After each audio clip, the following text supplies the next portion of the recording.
स्वागत है आप सभी लोगों का मेरे चैनल साइंस और टेक्नोलॉजी में। मैं अनुपम विपुल आप सभी लोगों का स्वागत करता हूं आज के शो कंप्यूटर वेडनेसडे में। आज हम लोग बात करेंगे atomic clock on PCI card के बारे में। तो आइए इसे थोड़ा अच्छे से समझते हैं। तो सबसे पहले समझिए प्रॉब्लम क्या है, क्योंकि इधर आप लोग बहुत बार न्यूज़ में देख रहे होंगे कि एटॉमिक कॉर्ड्स को डाला जा रहा है आपका कंप्यूटर में। ये क्यों इतनी बड़ी बात है? तो ये समझिए कंप्यूटर जो है आज के टाइम का बहुत ज़्यादा फास्ट है। हम लोग को आम पब्लिक नंबर बोल देते हैं तो उतना समझ में नहीं आता कितना ज़्यादा फास्ट है। तो उसको ऐसा समझिए कि अगर आप 4 गीगाहर्ट्ज़ लेते हैं, जो कि आजकल के बहुत सारे नए प्रोसेसर का डिफ़ॉल्ट स्पीड होता है, यानी कि मेरा कंप्यूटर चल रहा है, आइडलिंग में भी वो 4 गीगाहर्ट्ज़ पे रह सकता है। उससे ज़्यादा भी जा सकता है ओवरक्लॉक करने पे या मतलब बूस्ट होने पे, लेकिन 4 गीगाहर्ट्ज़ कॉमन है, मतलब टेंशन नहीं लेना है।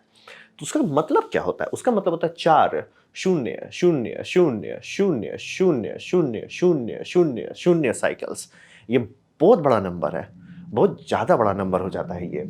ये इतना बड़ा नंबर है, ये नॉर्मल प्रोसेसर की बात कर रहा हूँ। ये इतना बड़ा नंबर हो जाता है कि अगर इसे आप नैनो सेकंड्स में नापते हैं कि मतलब 1 साइकिल कितने टाइम में हो रहा है, तो नैनो सेकंड फैट है इसके लिए। आपको नैनो सेकंड में या तो डेसिमल लगाना पड़ेगा या डिवाइड करना पड़ेगा। मतलब 1/4 दिखाना पड़ेगा नैनो सेकंड में। तो वही समझिए कि मतलब इसका मतलब होता है 4 गीगाहर्ट्ज़ जो कि नॉर्मल है, और 5 गीगाहर्ट्ज़ वाले प्रोसेसर हैं मार्केट में, आप खरीद सकते हैं। 0.25 नैनो सेकंड्स होता है अगर आप 4 गीगाहर्ट्ज़ पे चले जाते हैं तो। तो वही समझिए कि अगर हम लोग को गीगाहर्ट्ज़ में कोई चीज़ को समझना है, तो जो क्लॉक है जो उसको समझ सके, वो क्लॉक होना चाहिए पिको सेकंड्स में, तभी जाके उसे आप क्लियरली नाप पाएँगे। तो ये समझना बहुत ज़रूरी है। अब रहा बात कि कभी आपने आप ध्यान दिया होगा तो आपके मदरबोर्ड में इस तरह के बहुत सारे चीज़ होते हैं, जिसे हम लोग क्रिस्टल ऑसिलेटर कहते हैं। अलग-अलग चीज़ के लिए अलग-अलग ऑसिलेटर होता है। जैसे सबसे फास्टेस्ट ऑसिलेटर जनरली आपके नेटवर्क कार्ड के आसपास दिया जाता है, ताकि नेटवर्किंग अच्छा बना रहे। और जो रियल टाइम क्लॉक रहता है, वो जनरली स्लो स्पीड का रहता है। वो रहता है 32.768 किलोहर्ट्ज़ का। ये रियल टाइम क्लॉक है, काफ़ी एनर्जी एफिशिएंट रहता है, इसलिए अभी भी यूज़ करते हैं। लेकिन आराम से आपको 20 मेगाहर्ट्ज़, 16 मेगाहर्ट्ज़, 26 मेगाहर्ट्ज़ ये सब मिलेगा नेटवर्किंग वाले में। तो ये समझ लीजिए कि आपको अंतर समझ में आ रहा है कि आपका प्रोसेसर कितना फास्ट है, और उसी मदरबोर्ड में जिसमें प्रोसेसर लगा, उसका जो ऑसिलेटर है कितना धीमे। अगर आप मेगाहर्ट्ज़ में भी बात कर रहे हैं, तो आप मेगाहर्ट्ज़ में, आप गीगाहर्ट्ज़ की बात हो रही है आपके प्रोसेसर में। तो ये समझना बहुत ज़रूरी है कि मतलब ये समझिए कि अ, सीपीयू के लिए एक बहुत बड़ा समस्या है कि टाइम स्टैम्पिंग, हर डेटा पैकेट जो इधर से उधर जा रहा है, उसके साथ करना बहुत मुश्किल बन जा रहा है, क्योंकि क्लॉक्स उस तरह से नहीं है। यानी कि हम लोग प्रोसेसर बनाने का बना दे रहे हैं, एकदम बम-बम बना दे रहे हैं, सुपर कंप्यूटर बना दे रहे हैं, कोई टेंशन नहीं है। लेकिन इतना प्रिसाइज़ हमारा नेटवर्किंग और टाइमिंग इंफ्रास्ट्रक्चर नहीं है कि एक्चुअली उसको यूज़ कर पाए। मतलब आप समझ रहे हैं, स्पीड बहुत ज़्यादा, नैनो सेकंड बोल रहे हैं, मोटा है इसके लिए। आपको बहुत प्रिसाइज़ चीज़ चाहिए।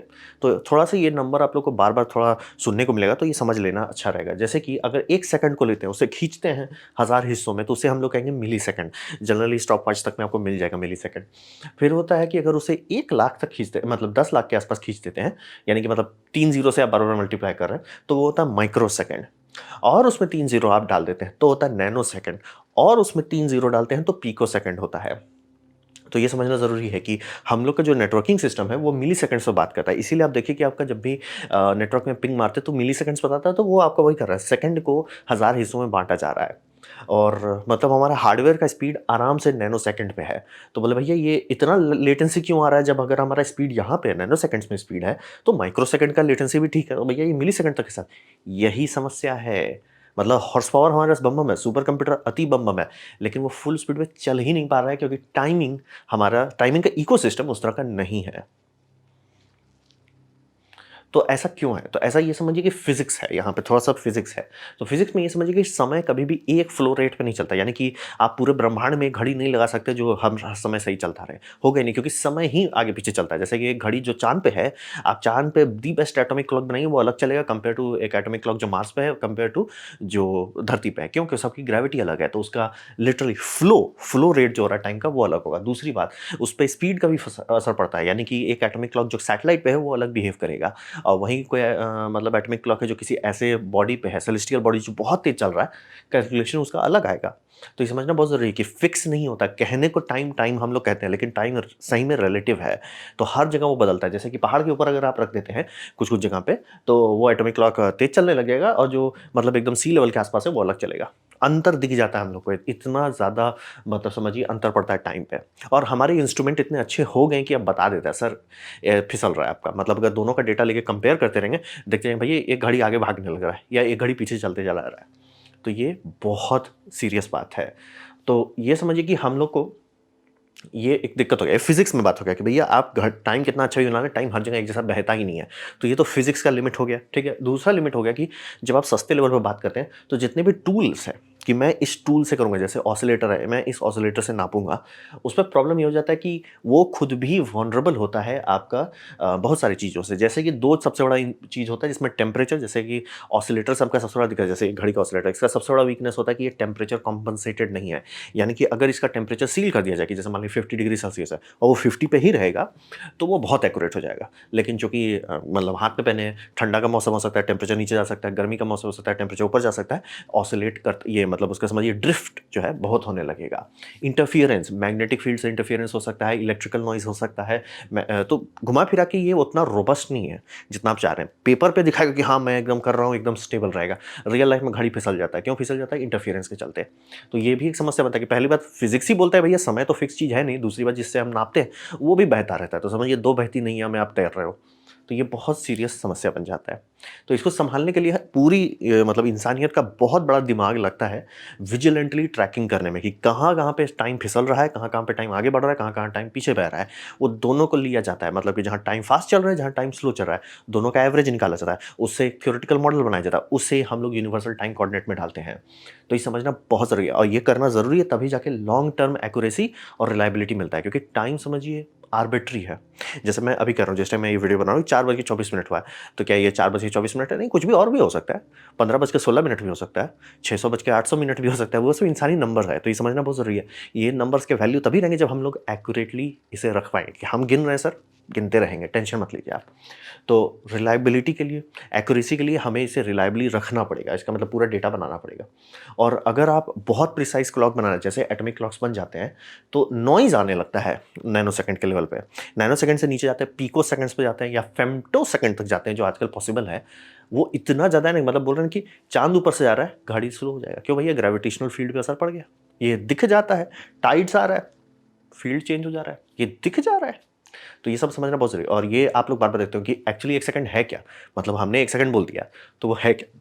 तो फिजिक्स में उसे बांधा क्या है, ये मतलब समझिए हाइपर फाइन, ये समझ लिए एक फ्रीक्वेंसी है सीजियम एटम का, जिसमें हम लोग बोल दिया कि अगर सीजियम का एटम इस तरह से बिहेव कर रहा है, वो बिहेवियर करने के लिए एग्जैक्टली इतनी फ्रीक्वेंसी चाहिए, जो हाइपर फाइन ट्रांजिशन फ्रीक्वेंसी कहते हैं। वो फ्रीक्वेंसी होता है 9192631770 हर्ट्स।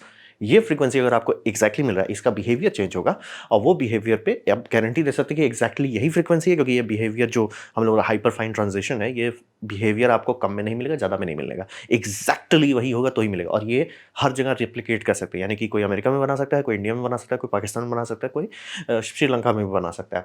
कोई टेंशन नहीं लेना। और सब जगह अगर आप प्योर ये लेते हैं, सीजियम लेते हैं, तो आपको यही रिजल्ट मिलेगा, एग्जैक्टली यही फ्रीक्वेंसी मिलेगी। और चूंकि ये ऑफसेट होने में बिगड़ जाता है, बिहेवियर बदल जाता है, तो फीडबैक लूप बना लेते हैं। एटॉमिक क्लॉक का सारा खेला सिर्फ इसी बात पे कि उसमें फीडबैक लूप लगा सकते हैं।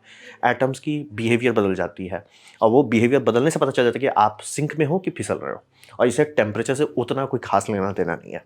मतलब ऑब्वियसली आप इसको भूंजा नहीं करोगे, आपके डिटेक्टर्स लटकने लगेंगे, लेकिन एक हद तक आप इसको ऑलमोस्ट समझिए आइसोलेट कर सकते हो बाकी सारा चीज़ से। तब आप बोल रहे हो कि मैं बोल रहा हूँ 1 सेकंड बीता, तो एग्जैक्टली 1 सेकंड बीता हमारे लिए। एलियन आराम से बोल सकते हैं भैया ये तो हमारे लिए 10 मिनट है, जो भी हो सकता है। तो ये समझना बहुत जरूरी। और ये मतलब जनरल रिलेटिविटी का एक मोशन है कि मतलब हम लोग दिखाते हैं ना कि 2 डायमेंशन में दिखाते हैं कि धरती कर्व हो रही है, मतलब ग्रेविटेशनल जो मतलब स्पेस टाइम कंटिन्यूम है उसमें धरती कर्व कर रहा है, लेकिन कर्व 3 डायमेंशन में हो रहा है, तो वो ऐसा दिखेगा। तो ये फिजिक्स है, समझना बहुत ज़रूरी है कि समय खुद भी सही से नहीं चलता है, दूसरी बात जो हमारे इंस्ट्रूमेंट्स है वो भी बहते रहते हैं, और ये सबको बहुत मेहनत से ट्रैकिंग करनी पड़ती है। तब जाके हम लोग के पास एक ऐसा समय आता है जिस पर भरोसा कर सकते हैं कि हाँ ये समय है, ये चल रहा है। और जैसे जैसे हमारा प्रिसीजन बढ़ते जा रहा है, यानी कि सेकंड्स तक कोई टेंशन नहीं, मिली सेकंड तक थोड़ा सा हाई तो है, लेकिन आप मैनेज कर सकते हो। माइक्रो सेकंड अब आप थोड़ा सीरियस हो गए हो, नैनो सेकंड बहुत सीरियस हो गया, फेम्टो सेकंड अब आप रिसर्च लेवल पे पहुंच गए हो। तो ये समझना बहुत ज़रूरी है कि जितना आपका प्रिसीजन बढ़ते जाएगा, बहुत ज़्यादा नॉइज़ आता जाएगा। और वो सब नॉइज़ ऐसा नहीं कि नॉइज़ है, वो है, मतलब बोलो ना कि चांद ऊपर से जा रहा है, ग्रेविटेशनल फील्ड पे असर पड़ेगा, वो फील्ड पे असर पड़ेगा तो आपका टाइम आगे पीछे हो जाएगा। वो आपको पता होना चाहिए, तभी आप उसे कैलकुलेट कर पाएंगे कि एग्जैक्टली इतना आगे गया, एग्जैक्टली इतना पीछे गया।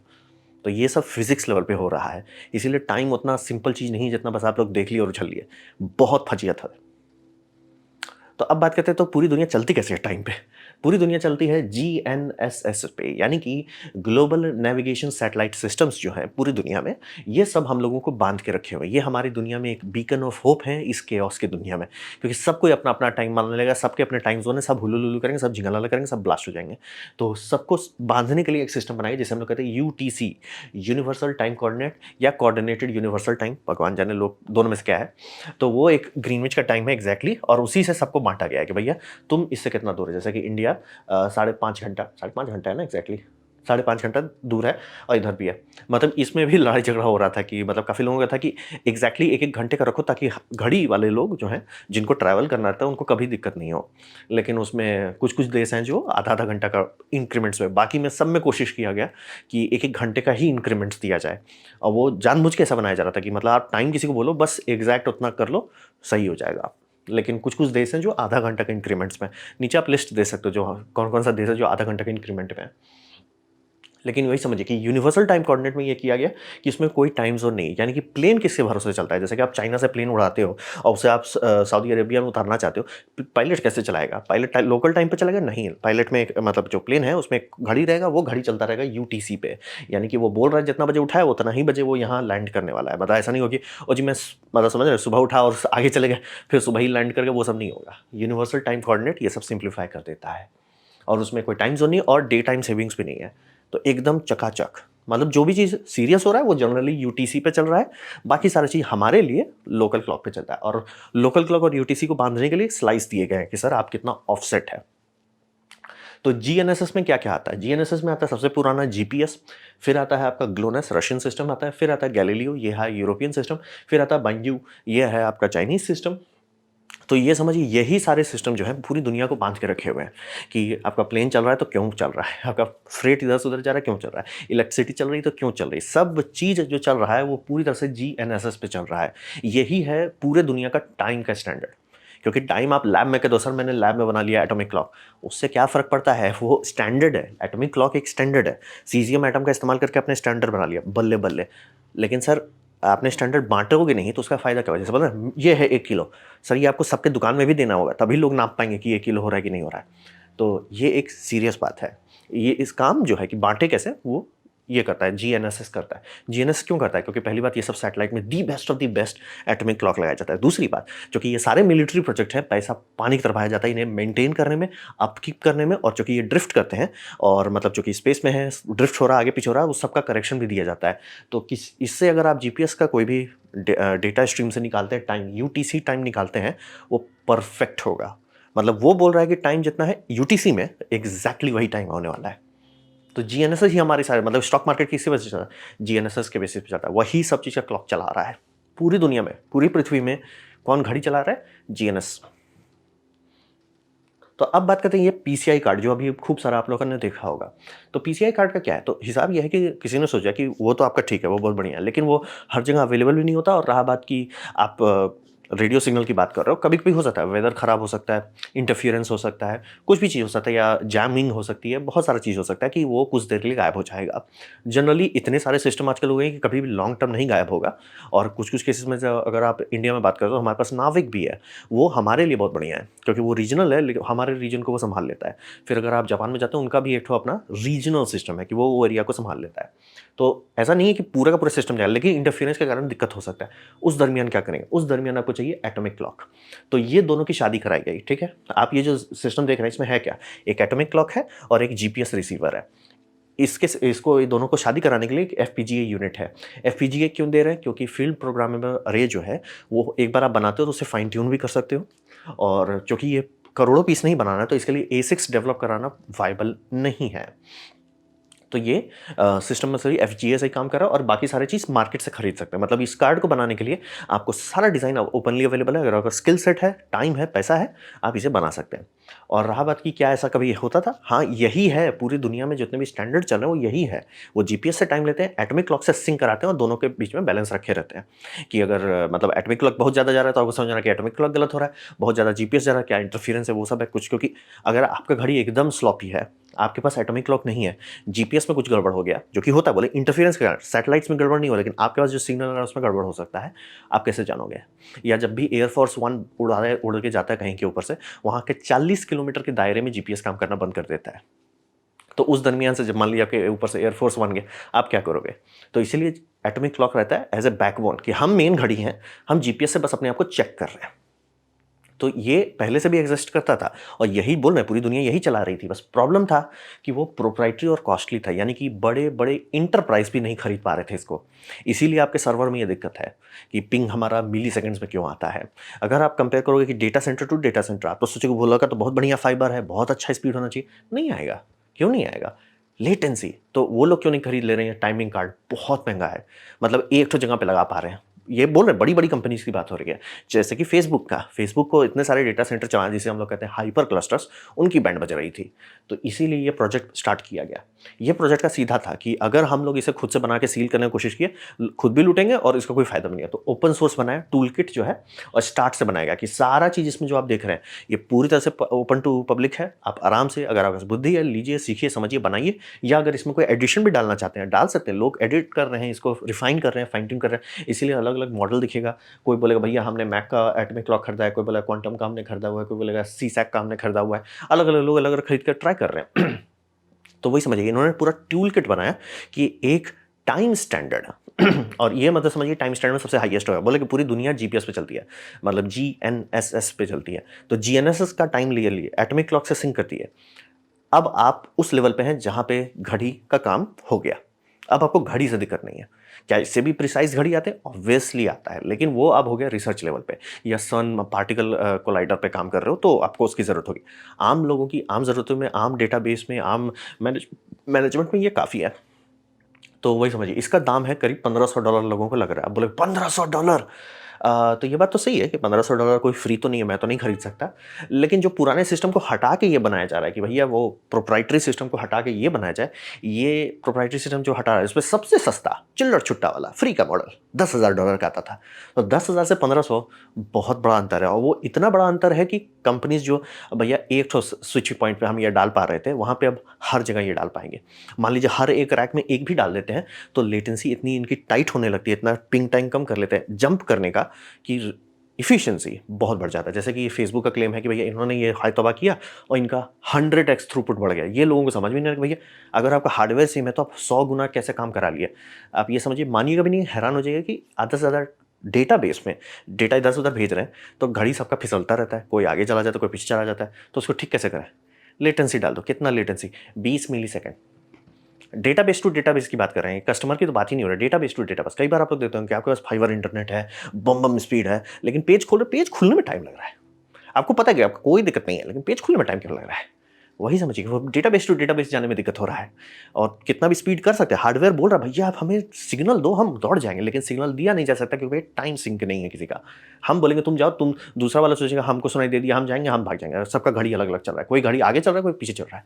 जब ये लगा देते हैं तो सबका भैया घड़ी आ जाओ। क्या एकदम परफेक्ट करता है? नहीं, लेकिन आप समझिए 20 मिली सेकेंड का स्लॉट होता है। 20 मिली सेकेंड की डिले दी जाती है ताकि किसी भी हालत में कंप्यूटर को ऐसा ना लगे कि सिग्नल फ्यूचर से आ रहा है। ठीक है, 20 मिली सेकेंड। ये सब के बाद कितना था? 10 माइक्रो सेकेंड से लेकर 10 नैनो सेकेंड तक उतार दिया जाता है। अगर फाइन ट्यून किया जाता है प्रिसीजन टाइम प्रोटोकॉल से, 10 नैनो सेकेंड के अंदर सारे के सिस्टम को हो सकते हैं। तो यानी कि लेटेंसी दे के भी, कि मतलब जस्ट इन केस आप कभी एग्जैक्टली एकदम नहीं रखना चाहते, तो मान लिया आपका सारा टेस्टिंग कर रहा है भैया, आपको 10 नैनो सेकेंड्स के अंदर आपका सारा डेटा इधर उधर चला जाता है। ठीक है, मतलब क्लॉक ड्रिफ्ट के बारे में बात कर रहा हूँ। एक काम करो सर, 20 कर दो, 20 nanosecond just as a buffer. 20 nanosecond और 20 मिली सेकेंड के बीच का अंतर कई जीरो का है, इसीलिए फेसबुक सेम हार्डवेयर पे बहुत ज़्यादा थ्रूपुट कर पाया। और ये सब के साथ हो रहा है, सारे डेटाबेस के साथ, क्योंकि सब कंपनी चाहती है, सब कंपनी को पता है कि भैया ये मतलब एटॉमिक क्लॉक और जीएनएस जोड़ के ही टाइम स्टैंडर्ड बनते हैं। जो आप लोग देखते हैं कि टाइम क्लॉक सर्वर्स है, माइक्रोसॉफ्ट का है, एप्पल का है, ये सब है क्या? यही है। वो लोग वही कर रहे हैं कि जीएनएस से डेटा ले रहे हैं, एटॉमिक क्लॉक से ले रहे हैं, और फिर वो डिस्ट्रीब्यूट कर रहे हैं। और बस ये देख रहे हैं कि भैया ये बंदा इंडिया में है तो इसके हिसाब से ये एडजस्टमेंट कर दो यूटीसी में, ये बंदा फ्रांस में है इसके हिसाब से एडजस्टमेंट कर दो, और कुछ नहीं किया जा रहा है। तो वो अगर हर सर्वर पे होने लगे, बड़े सर्वर पे होने लगे, या हर डेटाबेस में होने लगे, तब स्पीड बहुत बढ़ जाता है। बोल रहे हैं 20 मिलीसेकंड का बफर की जगह आप 20 नैनो सेकंड का बफर दे रहे हैं। आप समझिए मिली से भी नीचे आ गए, माइक्रो से भी नीचे आ गए, नैनो में उतर गए। बहुत ज़ीरो है। अब वो ऑलमोस्ट रियल टाइम होने लगेगा डेटा, कि भैया डेटाबेस से डेटा निकला, डेटा उधर चला गया, डेटा का जो टाइम स्टैम्प है वो कभी भी कॉन्ट्रडिक्ट नहीं करेगा, कंप्यूटर फर फर काम कर रहा है। और थैंकफुली, क्योंकि बोले ये टेक्नोलॉजी थी, तो उस टेक्नोलॉजी को सपोर्ट करने के लिए हार्डवेयर भी पहले बनाया गया था, जिस हार्डवेयर का नाम है प्रिसीजन टाइम प्रोटोकॉल। ये सारे चीज़ में है, ये आपके कंप्यूटर में भी, आपके राउटर में भी, सब जगह ये पहले से बना हुआ है। ये बनाया हुआ उसी चीज़ के लिए था। ये मतलब उसमें एक स्टैंडर्ड था जो हम लोगों ने बना लिया, लेकिन कभी उसे ढंग से यूज नहीं किया। और क्यों नहीं यूज़ किया? क्योंकि इसके जो टूल्स थे, जो मतलब ये सब जो उसको यूज़ करा पाए, सर्वर्स तो अफोर्ड ही नहीं कर पा रहे थे, तो आम पब्लिक का करेगा भी क्या?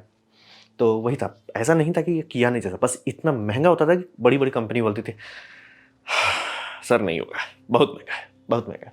तो वो समझिए अब हो गया। तो अब सबसे बुरा भी इम्प्लीमेंटेशन हो रहा है, जहाँ बस रफली डाल रहे हैं, बस कैलिब्रेट नहीं कर रहे हैं, फाइन ट्यून नहीं कर रहे, बस लगा दिए ये हार्डवेयर, सबका प्रिसिजन टाइम प्रोटोकॉल चालू कर दिया, वहाँ पे भी इनका हो जा रहा है मिलीसेकंड से माइक्रोसेकंड में ये ड्रॉप कर दे रहे हैं, जो कि समझिए 1000 गुने का अंतर है।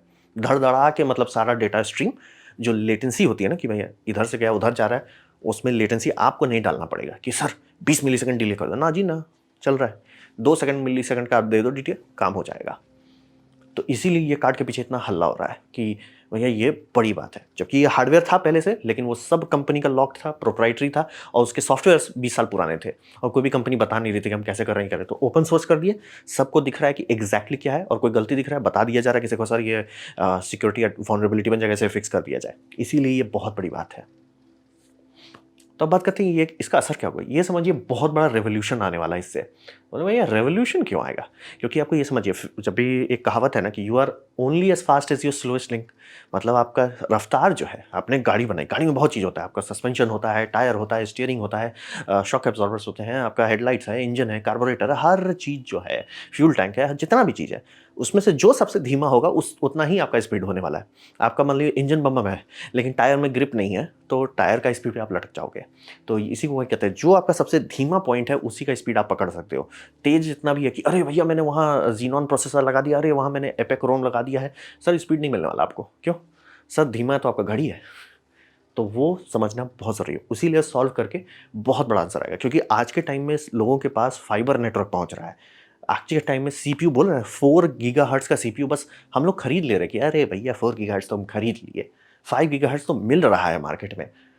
तो वो दुनिया के हिसाब से देखिए कि फाइबर है, हमारे पास सीपीयू है, वो यूज़ ही नहीं हो रहा। वो बोल रहा है बैठा हुआ है। जैसे कि आपका कंप्यूटर में आप खोलो कभी ब्राउज़र, टाइम क्यों लगता है उसे लोड होने में? क्योंकि सारा चीज़ वो नहीं है कि फिज़िकली जा रहा है, लाइट स्पीड है भाई, वो आराम से पहुँच जाएगा। लेकिन वो जैसे डेटाबेस जाएगा, डेटाबेस बोले, तो आप कई बार देखते हो कि डेटाबेस में जैसे फेसबुक हो या यूट्यूब हो, यूट्यूब का फ्रेम फटाक से डाउनलोड हो जाता है, लेकिन उसके अंदर कौन-कौन सा इमेज आ रहा है, वो डेटाबेस के अंदर कूद रहा है। आपको कई बार देखने को मिलेगा, कई सारे वेबसाइट्स में होगा कि आउटर शेल जो है, वो फटाक से आ गया, वो डेटाबेस को बता दिया, ये तो भेजना ही है, भेज दो। लेकिन उसके अंदर क्या भरना है, वो कस्टमर के हिसाब से होगा, तो उसका बैठ के वो चेक कर रहा है। "अरे भैया बताओ तो वो बोला, "अरे रुको यार, 20 मिलीसेकंड का डिले डालते हैं, तब ना बताएँगे।" तो ये समझिए कि हमारा हॉर्स पावर जो है, आ गया है। यूज़ ही नहीं कर पा रहे हैं, क्योंकि लेटेंसी बहुत है। तो अभी हम लोग जो डिजिटल वर्ल्ड है, वो बहुत स्लगिश है। फाइनेंशियल इंडस्ट्री में लोग ये सब मतलब जैसे आप स्टॉक देखते हैं, बहुत सीरियसली होता है, लेकिन वहाँ पे भी लिमिट है। तो रियल टाइम कम्युनिकेशन को इसकी बहुत ज़रूरत है कि सारा चीज़ का मतलब जितना भी डेटा लिंक्स हैं, सबका अगर स्पीड बढ़ जाए, बहुत फ़ायदा होने वाला है। क्योंकि ये समझिए हम लोग को ऐसे दिखेगा नहीं कि ओह! ये हो गया इंटरनेट में, लेकिन फ़ील ज़रूर होगा कि अरे यार! आजकल इंटरनेट बड़ा स्मूथ चलता है, फ़ील आता है। जैसे अभी मैं यूट्यूब पे लाइव स्ट्रीम करता हूँ, तो आप लोग देखते होंगे कि लाइव स्ट्रीम मैं कर रहा हूँ, 10 से 20 सेकंड का डिले आता है। भैया क्यों उतना डिले क्यों है भाई? मतलब क्या पूरा धरती में चक्कर काट रहे हो क्या? 10 से 20 सेकंड लग रहा है? चाँद पे जाने में भी उतना टाइम नहीं लगता, तो इतना टाइम क्यों लग रहा है? लेटेंसी, डेटाबेस, वो सारा समस्या को अगर सॉल्व किया जाए, आराम से मिलीसेकंड्स को मतलब ये जो 20 सेकंड तक चला जाता है या 7-8 सेकंड तक चला जाता है, उसे आप घटा के ऑलमोस्ट ऑलमोस्ट रियल टाइम ला सकते हैं। तो बहुत बड़ा अंतर होगा। मतलब आपका ऑनलाइन गेमिंग हो जाए, ऑनलाइन गेमिंग में सबसे बड़ा दिक्कत वही होता है कि भैया आप जानो कैसे लेटेंसी का है, लेकिन अगर सबका जीपीएस से टाइम लॉक है, यानी कि यूनिवर्सल टाइम कोऑर्डिनेट का स्टैम्प है विथ प्रिसिजन टाइम, मतलब यानी कि सेकंड्स के बाद भी मिलीसेकंड, माइक्रोसेकंड, ये सब का डेटा भी है, तो बहुत प्रिसाइजली बताया जा सकता है सर किस क्लिक किसने पहले किया था। तो ये बहुत मतलब ये तो आम पब्लिक के लिए मैं बता रहा हूँ, लेकिन इसका मेन आंसर आने वाला है फाइनेंशियल सेक्टर में। और बोल रहा है ना कि आपका इंटरनेट स्नैपी हो जाएगा कि आप क्लिक किए, वो खुल गया। अभी आप लोग देखिए कितना भी फास्ट इंटरनेट हो, लेकिन आप लोग नोटिस करते हो बहुत सारी चीज़ में कि टाइम क्यों ले रहा है भाई? मेरा नेट तो इतना बढ़िया है, टाइम क्यों ले रहा है? क्योंकि उस साइड से लेटेंसी अंदर से उनका है, वो चेंज नहीं कर सकते। वो अब चेंज होना पॉसिबल हो जाएगा। तो ये छोटा-सा चीज़ है और मैं हैरान हूँ कि किसी के पास इतनी बुद्धि थी फेसबुक में कि भैया इसे ओपन सोर्स करें। सबका भला होगा तभी हमारा भला होगा। तो ये बहुत अच्छी बात है और हो भी सकता है कि आराम से अगर ऑफ़िसेस ये करने लग गए, उनका भी मतलब समझिए ऑफ़िस में लोग क्या करते हैं, वीडियो कॉल करते हैं। कचरा होता है, क्यों कचरा होता है? लेटेंसी। वो लेटेंसी कम किया जा सकता है कि भैया हमारे पास प्रिसिजन टाइम क्लॉक है, तो ऑफ़िस टू ऑफ़िस अगर दोनों के पास वो प्रॉपर क्लॉक है, उनका डेटा आराम से हाई थ्रूपुट पे जा सकता है, लेटेंसी में नहीं रखेगा। तो ये बहुत रिवॉल्यूशनरी चीज़ हो सकता है और धीरे-धीरे हो ही जाएगा। मैं उम्मीद कर रहा हूँ एटलीस्ट। तो आइए देखते हैं आने वाले टाइम में क्या होता है। तो ये था मेरा प्रेजेंटेशन एटॉमिक क्लॉक जो अभी सुन रहे हैं कि रेडियो एक्टिव एटॉमिक क्लॉक डाला जा रहा है कंप्यूटर में, कारण क्या है और क्यों डाला जा रहा है। उम्मीद करता हूँ आपको अच्छा लगा, कुछ सीखने मिला हो, कुछ समझ में हो। अगर ऐसा है लाइक कर दें, दोस्तों शेयर कर दें, उससे मेरा काफ़ी भला होगा। नहीं अच्छा लगा, नहीं पसंद आया, कोई बात नहीं, आप डिसलाइक दबा सकते हैं। मैं कहूँगा डिसलाइक 2 बार दबाएँ, उससे मुझे पता चलेगा कितना नापसंद हुआ। मैं आपसे कहूँगा कमेंट लिखें, मैं हर कमेंट को पढ़ने की कोशिश करता हूँ। आपसे कहूँगा सब्सक्राइब कीजिए, बेल दबाइए अगर आप फ्री हैं तो। आपने वीडियो देखा जान के मुझे बहुत खुशी हुई। धन्यवाद।